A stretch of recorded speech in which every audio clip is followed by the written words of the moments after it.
নমস্কার, জ্যোতির্ময় দেবশ্রী। আমাদের খুব প্রিয় একটি মাস শ্রাবণ মাস। সেই শ্রাবণ মাস শিব সাধনা করার তাৎপর্য এবং কিছু টোটকা যেটা আপনাদের নিজস্বভাবে কাজে লাগবে।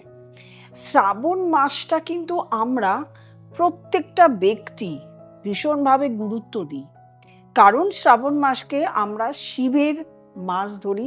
শিবের আরাধনা বিশেষভাবে এই মাসে করা হয়। অবিবাহিত মেয়েরা তাদের নিজেদের ভালো স্বামী পাওয়ার জন্য বা নিজেদের নিজেদের যোগ্যতা অনুযায়ী স্বামী পাওয়া বা নিজেদের যোগ্যতা অনুযায়ী কর্ম পাওয়ার জন্য আরাধনা করেন, শিবের উপাসনা করেন। এছাড়া বিবাহিতরা সংসারের মঙ্গল কামনার জন্য, সন্তানের মঙ্গল কামনার জন্য উপবাস করেন এবং সাধনা করেন, শিবের সাধনা করেন। খুব সাধারণভাবে শিবের সাধনা করা কিন্তু খুব একটা কঠিন ব্যাপার নয়, শিব পুজো করাও খুব একটা কঠিন ব্যাপার নয়। সবটুকুই আসে আমাদের মন থেকে, অন্তর থেকে, এবং এটা খুব সহজ। মানে শিবকে খুব সাধারণভাবে সামান্যটুকু জল এবং বেলপাতা দিলেই কিন্তু তিনি সন্তুষ্ট হন। কিন্তু শ্রাবণ মাসে আমাদের প্রকৃতি ভীষণভাবে বৃষ্টি হয়। বৃষ্টির ফলে গাছ একদম সবুজ হয়, নতুন উদ্ভিদ উৎপন্ন হয়, সবুজায়ন হয়ে যায়, অর্থাৎ হরিয়ালি হয়। সেই জন্য কিন্তু শ্রাবণ মাসকে হরিয়ালি শ্রাবণ মাস বা হরিয়ালি অমাবস্যা, শ্রাবণ মাসের অমাবস্যা হরিয়ালি অমাবস্যা এটা বলে। চারিদিকে সবুজ হয়ে যায় এবং প্রত্যেকটা পুকুর, নদী, নালা, সমুদ্র সমস্ত জায়গায় জল একেবারে ভরে যায় এবং এতে মানসিক শান্তি এবং একটি আত্মার শান্তি এবং তান্ত্রিক ব্যবহার খুব ভালোভাবে কিন্তু শ্রাবণ মাসে হয়। শ্রাবণ মাসে আমরা পৌরাণিক গল্প অনুযায়ী জানি, শ্রাবণ মাসে এই যে অমৃত কুম্ভ যখন করা হয়েছিল তখন যে গরলটা উঠেছিল বিষ, এই বিষ শিব নিজে ভক্ষণ করেছিলেন এবং নিজের গলার মধ্যে ধারণ করেছিলেন বলে কিন্তু নীলকণ্ঠ বলা হয়। এবং তাতে শিবের শরীরে সাংঘাতিকভাবে জ্বালা হয়েছিল এবং শিবের মাথায় সব দেবতারা জল ঢেলেছিলেন, দুধ ঢেলেছিলেন। এই শ্রাবণ মাসে এটা হয়েছিল। আরেকটা যেটা হয়েছিল, মাতা পার্বতী শিবকে পাবার জন্য আরাধনা করেছিলেন এবং এই মাসেই কিন্তু তিনি শিবের কাছে প্রাপ্তি ঘটেছিল। শ্রাবণ মাসের গুরুত্ব কিন্তু এইগুলোই কিন্তু শ্রাবণ মাসের গুরুত্ব। প্রথমত প্রাকৃতিক, তারপরে হচ্ছে আধ্যাত্মিক। এই দুটো গুরুত্ব নিয়েই কিন্তু শ্রাবণ মাস চলে। অনেকে কিন্তু এই শ্রাবণ মাসের প্রথম সোমবার থেকে 16টি সোমবার শুরু করেন। অনেকে শ্রাবণ মাস পুরো মাস নিরামিষ খান এবং তাদের মধ্যে একটা আলাদা নিরামিষ গ্রহণ করেন। সারাদিন কিছু না ভক্ষণ করে সন্ধেবেলা পুজো আচ্ছা দিয়ে থাকেন। অনেকে শুধু সোমবার করেন, সোমবার দিন নিরামিষ আহার করেন বা সোমবার দিন তারা উপবাস করে শিবের পুজো আরাধনা করেন। সে যেভাবেই করুক না কেন শিবের আরাধনা করেন। শিবের মূল যেটা শিবের আরাধনা বা শিবের পুজো করার বা শিবকে অর্পণ করার যে হলো, প্রথমে গঙ্গা জল, তারপরে দুধ, দই, মধু, ঘি, এই বেলপাতা, ধুতরা, এইগুলো লাগেই। এগুলো হচ্ছে মেন, এগুলো দিয়ে পুজো করা হয়। এক্সট্রাও কিছু উপকরণ আছে যেটা টোটকা হিসাবে আপনি ব্যবহার করতে পারেন। সেই উপকরণগুলো, সেগুলোর কথা বলবো। প্রতি সোমবার যদি 11টা দূর্বা একসঙ্গে বাঁধবেন, সুতো দিয়ে 11টা দূর্বা বাঁধবেন, বেঁধে যদি শিবকে অর্পণ করতে পারেন, আপনার অনেক দিন আগের কোনো একটা মনের ইচ্ছা পূরণ হচ্ছে না, সেই ইচ্ছা কিন্তু পূরণ হবে। অবশ্যই সেটা বাবা শিবকে আপনাকে জানাতে হবে মনের ইচ্ছাটা, নাহলে সেটা পূরণ হবে কি করে। দ্বিতীয় হচ্ছে শিবের মাথায় দুধ, জল, ঘি এগুলো ঢালবেন। ধরুন আপনি দীর্ঘদিন ধরে অসুস্থ, আপনি কিছুতেই আপনার অসুস্থতা যাচ্ছে না, এইটা যে শুধু শ্রাবণ মাসে করবেন তা নয়, শ্রাবণ মাস থেকে শুরুও করতে পারেন। প্রত্যেকটা প্রক্রিয়া, শিব হচ্ছে আদি এবং অনন্ত, শিব থেকেই সৃষ্টি, শিব থেকেই ধ্বংস। সুতরাং আমরা শিবের পূজা যে কেউ করতে পারি, যেভাবে হোক করতে পারি। সুতরাং এই যে আমি সিস্টেমগুলো বলছি বলার জন্য যে শুধু আপনি শ্রাবণ মাসেই করবেন এমন নয়, আপনি সারা বছর সারা জনম করে যেতে পারেন। তাতে আপনি নিজের শান্তি, নিজের শরীর নিজের ফ্যামিলি, নিজের আর্থিক দিক সমস্ত কিছু ভালো রাখতে পারবেন। গঙ্গা জলের সঙ্গে চিনি মেশাবেন। চিনি মিশিয়ে আপনি শিবের মাথায় অর্পণ করবেন। এক্ষেত্রে যদি আপনার শরীর খারাপ থাকে তাহলে আপনি মহামৃত্যুঞ্জয় মন্ত্র জপ করতে পারেন। মহামৃত্যুঞ্জয় মন্ত্র আমি আলাদা করে এখানে বললাম না, অ্যাপ আছে, বা মহামৃত্যুঞ্জয় মন্ত্র, ওম নমঃ শিবায় মন্ত্র প্রত্যেকে জানেন, এমন ব্যক্তি নেই যে জানেন না।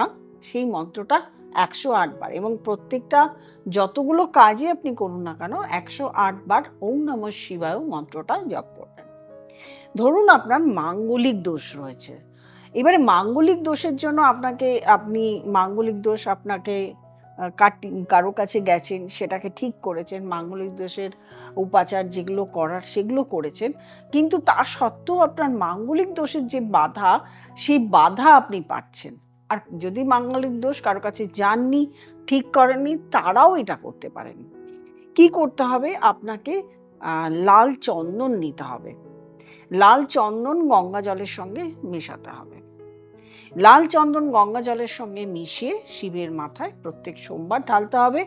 এবং এই যে আপনার মাঙ্গলিক দোষ, অবশ্যই সেটাকে আপনাকে জানাতে হবে, প্রভুকে জানাতে হবে যে আমার এই প্রবলেমের জন্য আমি তোমার কাছে জল ঢালছি, তোমার কাছে অর্পণ করছি জল, তুমি আমাকে এই যে আমার যে যোগটা রয়েছে, এই যোগটা থেকে তুমি আমাকে রক্ষা করো, আমাকে বাঁচাও। প্রত্যেকটা পুজোর পরে যখনই পুজো করছেন, আর্চা করছেন, তখন কিন্তু প্রত্যেকটা পুজোর পর আমি এই নিয়ে, এর আগেও পুজো নিয়ে আমি বলেইছি যে সবসময় বলবেন আমার পুজোতে যদি কোনো রকম মানে ভুল হয়ে থাকে আমাকে অবশ্যই ক্ষমা করে দিও। সাদা নিখুঁত চাল, আতপ চাল, নিখুঁত, ভাঙা হবে না, এবং তার মধ্যে কিন্তু কোনো কিছু মেশানো থাকবে না, পিওর চাল। সেই চালও কিন্তু আপনি শিবের মাথায় দিতে পারেন, সেটা আপনার মনের শান্তির জন্য। ধরুন আপনার সন্তান পড়াশোনা হচ্ছে না, সেই বুদ্ধি নেই বা পড়াশোনায় মন নেই, মনে রাখতে পারছে না, সবুজ রঙের মুগ ডাল রবিবার দিন রাত্রিবেলা ভিজিয়ে রাখবেন। সেই ভিজিয়ে রাখা চাল, কিছুটা চাল, দেখুন কত পরিমাণ সেটা আপনি একটা শিবের মাথায় ঢালছেন, যত বড় শিব হবে তার তত বেশি লাগবে, যত আপনার ঘরের শিবলিঙ্গ ছোট যদি হয় তাহলে সেই রকম পরিমাণে ঢালবেন। মুগ ডাল ভিজিয়ে রাখলেন, পরে সকালবেলা উঠলেন, ঘুম থেকে উঠে আপনার সন্তানকে বলবেন। সন্তানের হয়ে মা করলে ভালো, কিন্তু সন্তান যদি নিজে করে, কারণ সে পড়াশোনা করছে, ওম নমঃ শিবায় বলে সেই শিবের মাথায় অর্পণ করলেন। দেখবেন ধীরে ধীরে আপনার সন্তানের বুদ্ধি হবে, মাথা ঠান্ডা হবে, পড়াশোনাতে মন বসবে।